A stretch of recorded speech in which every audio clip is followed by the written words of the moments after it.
So I've had a lot of teachers over the years, and I've had a lot of different types of instruction over the years. And you know what is the single most effective instructor and type of instruction that I've ever had? Failure.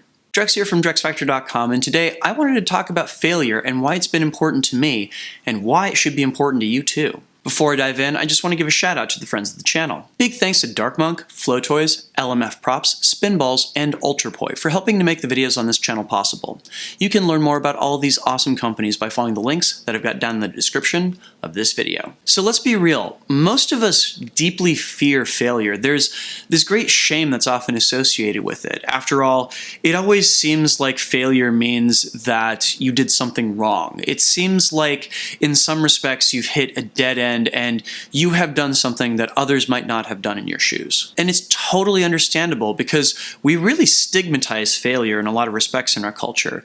We really idealize those situations in which people have great successes, and we tend not to talk as much about the failures that led up to those successes. You know, for example, we talk about big success stories like Steve Jobs, and Mark Zuckerberg, and Jeff Bezos because they had companies that did mad business and really fundamentally changed how the world works. But we don't talk as much about the other businesses that they started that were either complete failures or kind of failures. Nor do we talk very frequently about the lessons that they had to learn in order to have those failures. So for example, while Steve Jobs was one of the founders of Apple, at one point he got kicked out because his management style was at odds with what the board wanted, and quite frankly, they thought that he was hurting the company. So he went off to form another company called Next Computers, which also wound up failing, but eventually was bought by Apple. And in the process, he actually learned how to be an effective CEO. And when he came back to Apple, that's when he was actually able to guide it into the place where it is now. Or at least where it was. I definitely have some mixed feelings about where Apple products have gone in the past few years since he died. Or by the same token, Mark Zuckerberg's first attempt to build a social media site was not only deeply misogynist, but also a security problem for the campus, and he nearly got kicked out of school for making it. So what do all these things have in common? Well, there are moments when a person that we think of as being very successful had an effort that was not successful at all. They had a moment where they had to learn and grow and change how they were approaching their relationship with the world and what they were putting out into it in order to go on and create something more successful. And this is really at the core of what I think is so important about failure.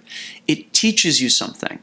I don't know about you guys, but every once in a while I have successes and it kind of is confusing for me because I'm not exactly sure why the thing was successful.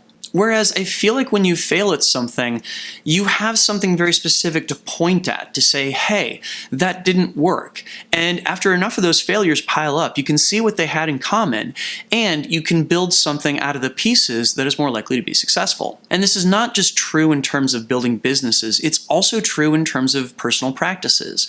I know so many people out there that deeply fear spending a whole lot of time getting into the flow arts, very specifically because they're afraid to fail at it. They see people that they see as being incredibly skilled or coordinated, and they just don't see themselves reflected in that. And it's terrifying to risk failure. It's terrifying to invest yourself into something and feel like you're not getting what you wanted out of it. And I think that that is absolutely fundamental to why failure is so important.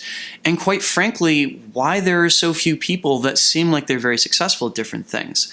I think you're going to find when you drill down the people that have become really successful in their different niches and everything, you're going to find somebody who was willing to take risks and was willing to fail at things and was willing to learn from those lessons in order to get further forward into the stuff that they're going to be more successful at. And let's be real, failure hurts, failure stings. Failure makes you afraid to go to your friends and family and say, I did this thing and it didn't work out. And it sucks, and it's a part of the process. But you know what's even worse? Not being able to show them something that you're proud of, too. Now, I've failed at a lot of things, even on this channel, and every time that that's happened, it's gotten me a step closer to being able to produce things that are useful for you out there, and for whatever friends you might be sharing my videos with. And I wouldn't trade that for the world. You know, there definitely were some painful lessons there, things that, you know, I was absolutely baffled why it didn't work, or moments when I invested my heart and my soul into something that I really believed in and it just didn't find an audience. But fundamentally, my purpose here is to be able to serve you guys out there. And as long as that's the case, failure is going to be an absolutely integral part of how I do that. And when it comes to your practice and spinning props and trying those difficult tricks, or putting together a performance, or even maybe working on some new framework for how your prop should work, you know what? You're going to learn so much from trying, even if you fall flat on your face. And by going through that process, however painful, it's also going to help you cope with other things that you might be working on in your regular life too. Don't be afraid of those failures. Don't be afraid to put yourself out there, to take risks, to try new things, and most of all, to be able to grow as a human being. Because, and this is really the gist of it, failure is an amazing teacher, and it's going to teach you exactly what you're going to need in order to become the person that you want to become. Among those things that I've done over the years that I've had both successes and failures at is Patreon. And right now I'm in a place where I feel really good about the support that I'm getting on Patreon. And because of that, I want to thank all of you out there that are supporting me on Patreon and that have helped me work through and figure out the best rewards to offer people and the best ways to create value for those of you out there watching my channel. If you would like to sign up to support the work that I do, please head on over to patreon.com/DrexFactorPoi. What are the best failures you've ever had? And what lessons did you learn from them? I'd really love to hear this. Let me know down in the comments. And of course, let me know what your success stories are too. Let me know how you found your ways to those successes through failures. Be sure to like, share, and subscribe. And of course, check out the other videos on this channel.